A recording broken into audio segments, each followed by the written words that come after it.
Olá, olá, bom dia, bom dia. Hoje, sexta-feira, dia 24 de novembro.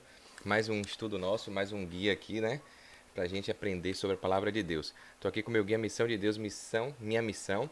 A gente está no último dia da semana para a gente fazer o estudo adicional aí da sexta-feira, tá bom? Então, se você não tem um guia, procura, pega, tem a CPB que você pode comprar, ou pegar o PDF que eu sempre falo aqui, né, que está aí na escolasabatina.net para você acompanhar aqui a gente fazer esse estudo diário da lição, tá bom? Como eu sempre gosto de dizer, eu comecei a gravar esses vídeos aqui para melhorar minha rotina e também para ajudar você que está aí a ter essa rotina de estudar a Bíblia todo dia, também aprender um pouquinho mais da palavra de Deus, trocar informações aqui comigo. Então seja bem-vindo. Hoje, sexta-feira, a gente vai ver o que é que tem de conteúdo especial pra gente aí, logo após a vinheta.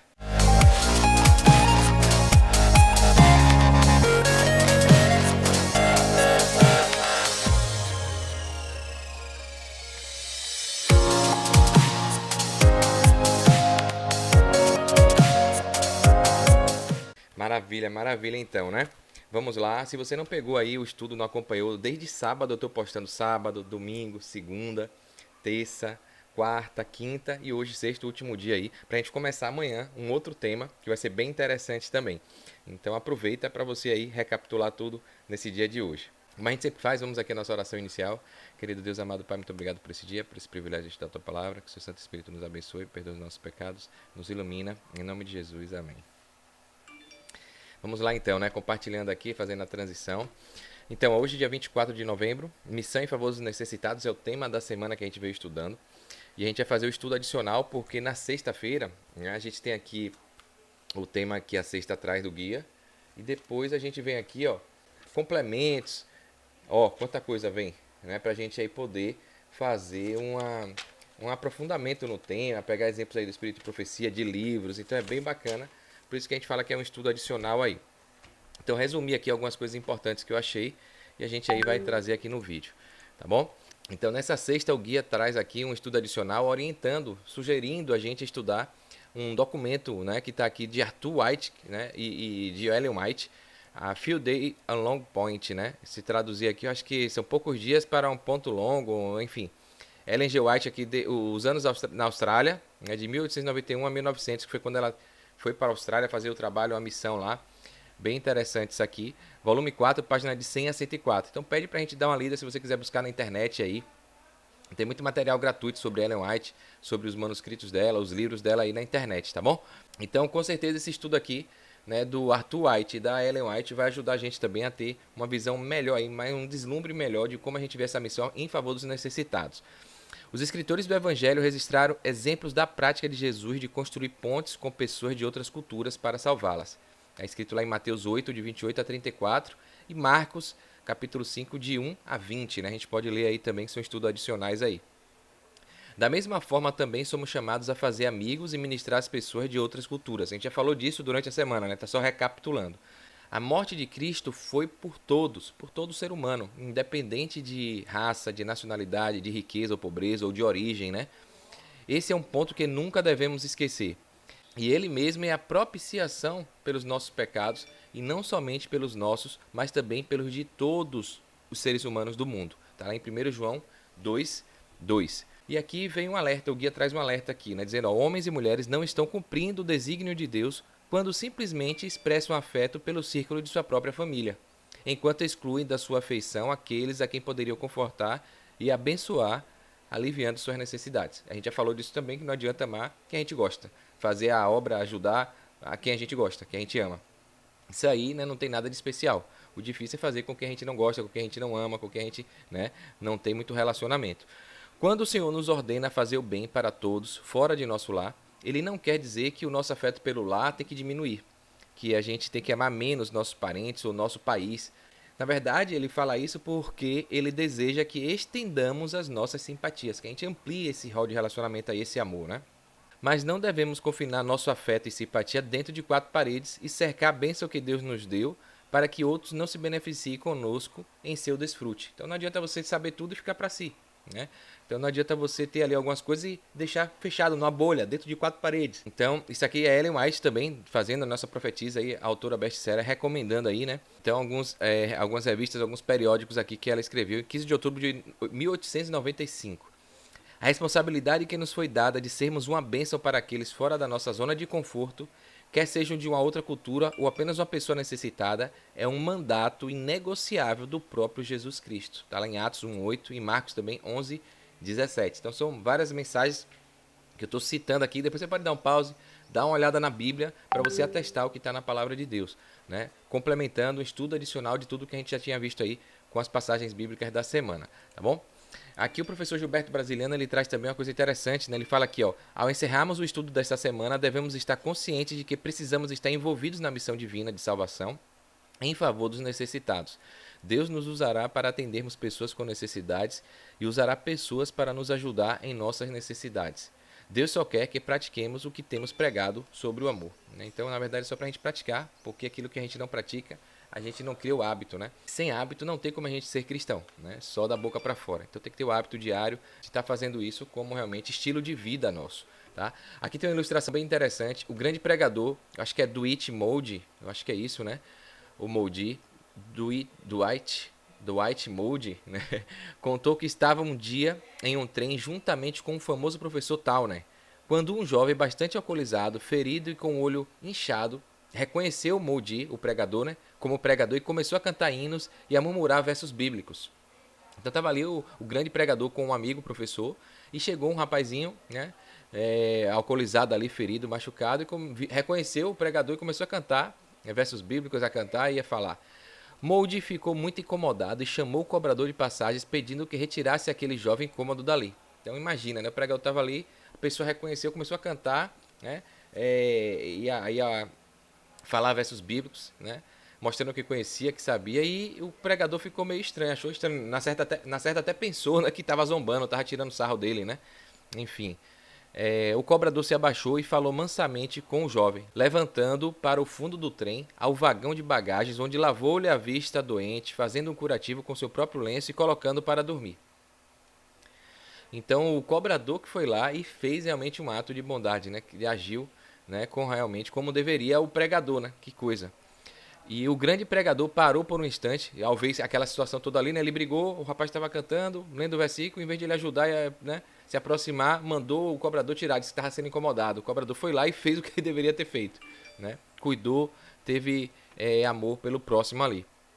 E aí ele parou e viu, né, depois que o cobrador foi lá e ajudou, limpou, botou um lenço e botou o rapaz para dormir, ele parou por um instante e disse ao seu amigo, o professor Towner, o amigo estava do lado e falou, cara, meu caro amigo, o que aconteceu aqui agora foi uma bofetada em minha cara, em meu rosto, né? Porque na noite passada, ontem, né, eu preguei sobre o bom samaritano. Imagina, né? Como Deus faz a gente testar a gente para ver e colocar a gente à prova, né? E eu exortei a igreja a fazer o bem e a cuidar dos necessitados. Deus me deu nesse trem a oportunidade de praticar o que eu preguei ontem. E eu falhei como sacerdote e o levita na parábola do bom samaritano. Então ele lembrou do sacerdote, do levita, né? E ele acabou agindo igual, passou de largo, fez vistas grossas, né? Até pediu para tirar o rapaz de perto. Sabe o que fez o pregador? Aí é que está a moral da história, né? Ele se levantou, foi até o vagão de bagagens, esperou o jovem ébrio, né, acordar, que estava embriagado ali, machucado, né, e conversou com ele amavelmente, falando de Jesus para ele. Depois desceu do trem com o moço, pagou-lhe uma refeição e o ajudou a ir para casa. Naquela noite ele relatou o incidente ao seu auditório, agradecendo a Deus por ter tido a chance de consertar o seu erro. Foi um grande testemunho que ajudou muita gente a praticar o que professava diante de Deus e dos homens, principalmente diante daqueles que precisam da nossa solidariedade. Então, né, qualquer um pode estar refém, né, dessas artimanhas do inimigo, da gente falar da boca para fora e não praticar quando a gente tiver a oportunidade. Então, que Deus possa ter misericórdia da gente e nos tocar quando essa situação estiver em nossa frente e a gente possa reconhecer e agir como um bom samaritano ao invés de agir como sacerdote ou como levita que passou de largo, fez vistas grossas e não amou o próximo, né? Então, Ellen White aqui coloca, busquemos o Senhor para que aprendamos a realizar suas obras de amor no mundo. Isto nos tornará missionários bem-sucedidos, capazes de ajudar outros a obter uma experiência esperançosa e corajosa. Meditações Matinais de 1995, página 263. Essa foi a lição, né, o guia de estudo da semana aí, que não poderemos apenas lê-la, pois teremos que praticar seus ensinos se quisermos que Jesus nos aprove como seu seguidor, como seu discípulo, né? Precisamos ajudar nossos amigos, como o paralítico descido pelo telhado foi naquele momento. Foi ajudado ali, né? Os amigos pegaram ali, se sacrificaram, colocaram em risco, subiram no telhado, abriram a telha e colocaram o paralítico na frente de Jesus.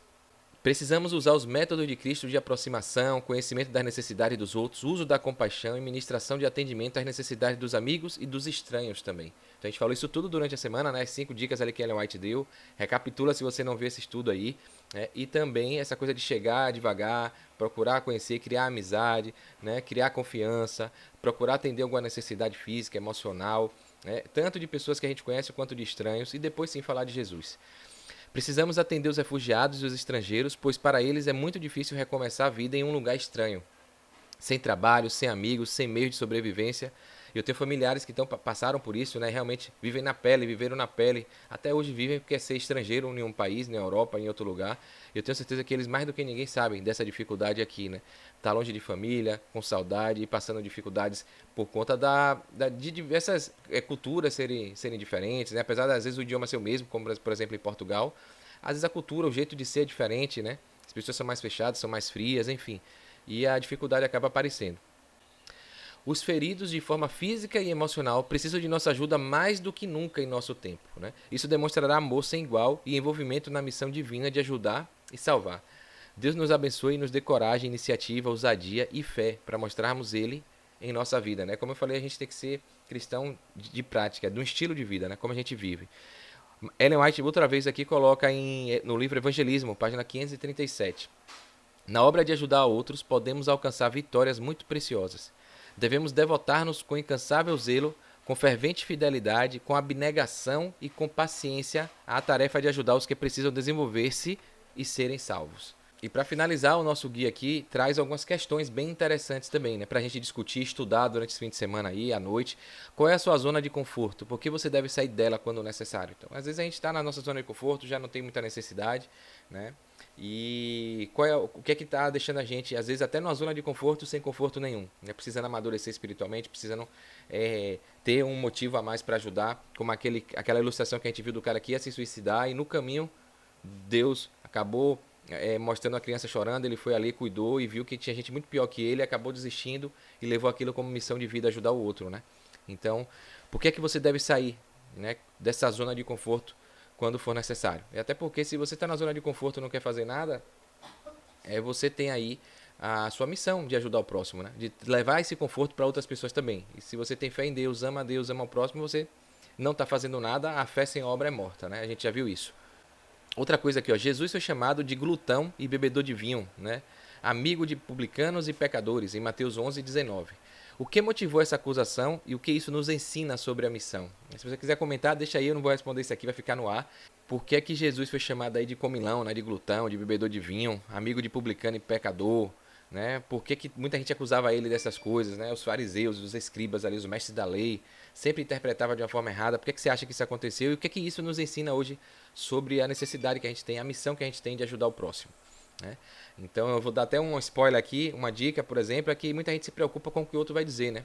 Então tá se preocupando com as críticas e tal, e às vezes deixa de fazer porque tem um hater ali aqui na internet, tem alguém que vai sempre olhar o lado negativo, vai sempre mandar uma crítica ali, tentar falar mal, questionar. E às vezes a pessoa fica até com vergonha, fica, sabe, de eu não vou fazer nada não para não ter esse tipo de comportamento contra mim. Essa é uma das coisas que o guia mostra aqui, que a gente não tem que se preocupar com ninguém, tem que se preocupar com Deus, com Jesus e com a gente, com a nossa espiritualidade, né? E aqui um outro desafio, uma outra questão que eu achei muito pertinente. Até que ponto os cristãos podem se envolver com os incrédulos? A gente falou muito de aceitar convites, né? A última lição a gente falou de convites, que a gente recebe convites. Eu falei aqui de igrejas, que muita gente pode ir para uma igreja, receber convite de outra igreja e não vai. Mas o guia pede a gente um desafio, porque colocando a gente a pensar o seguinte: se alguém me chamar para uma festa, por exemplo, para um local que não é tão propício para um cristão, né? Para um lugar onde só tem gente que não é cristã, que não é evangélica. Então, como fazer isso sem comprometer os princípios bíblicos? Como é que eu posso ir aceitar um convite para ir num lugar que tá cheio de pecador, como Jonas foi para Nínive? Então ali só tinha gente ruim, violenta, má, e ele recebeu o chamado para ir para lá. E às vezes você fica com medo, você não quer ir porque muita gente fala, você vai lá para se contaminar, você vai lá para ser influenciado. Então é uma linha muito tênue, né? Porque se você não estiver bem firme, você pode ser influenciado e se deixar levar. Mas se também você não for, não se misturar, como é que você vai levar a mensagem? Como é que você vai perceber que tem pessoas necessitadas ali de afeto, de carinho, de cuidados emocionais, físicos, enfim. Tem que estar lá no meio, né? Então é muito desafiador essa pergunta aqui, né? Até que ponto os cristãos podem se envolver com os incrédulos, com quem não acredita em Deus, com quem não acredita na Bíblia, com quem não segue isso.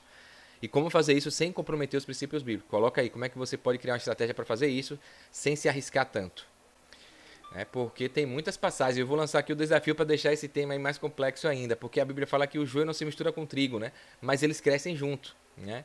E aí, como é que fica isso, né? Às vezes a gente está ali e Jesus fala, Deus fala que é pra gente passar do outro lado. Se a gente tem uma tentação, a gente tem que passar do outro lado, né? Da rua. Então, assim, já fica uma dica aqui, dando um spoiler também, que eu não aguento, eu fico aqui a mente pensando, né? Então, se você vê que aquele lugar que o incrédulo tá é uma tentação forte para você, pode lhe tirar dos caminhos de Deus, é melhor você não ir para aquele lugar, ou você ir acompanhado, né? É bom você atuar e tentar estar levando a missão em lugares que você já tem um escudo muito forte, já tem uma proteção muito forte, e aquilo ali não te atrai, não te leva para maus caminhos, né? Então, só um exemplo. Se você já teve experiência ruim com álcool, alcoólatra, com bebida e tal, evite ir para festas onde vai ter isso, evite ir para um bar, evite falar com pessoas que estão ali jogando dominó em frente de bar, porque você vai estar direto ali na frente da tentação, né?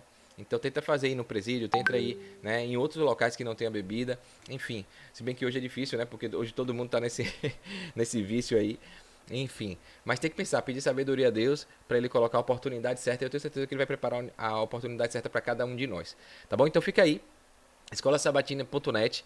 A gente já aproveita aqui e deixa um feliz sábado para você. Hoje é sexta-feira, após o pôr do sol. O dia acaba e pra gente que guarda o sábado já entende que é o sábado que chegou, o dia da preparação pra gente aí, assim como Jesus, descansar, né? Jesus foi sacrificado na sexta-feira e aí ele passou da sexta-noite, o sábado todo, dormindo, descansando, e no domingo ele ressuscitou para nos dar a vida eterna, né?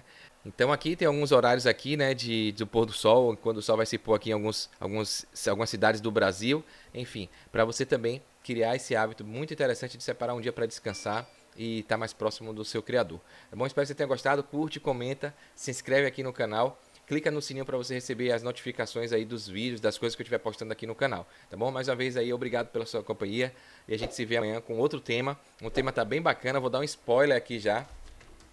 Mais um, né? A gente vai estudar aqui, a partir da semana que vem, do sábado aqui, ó, missão em favor dos poderosos. Olha, que bacana, né? Das pessoas ricas, abastadas, influentes, poderosas. A gente falou dos necessitados, dos pobres, mas e os ricos, né? E os poderosos? Como é que a gente pode chegar e desempenhar a nossa missão com eles? Então, esse vai ser o tema que a gente vai tratar aí a partir de amanhã, tá bom? Um forte abraço, sucesso, fique com Deus.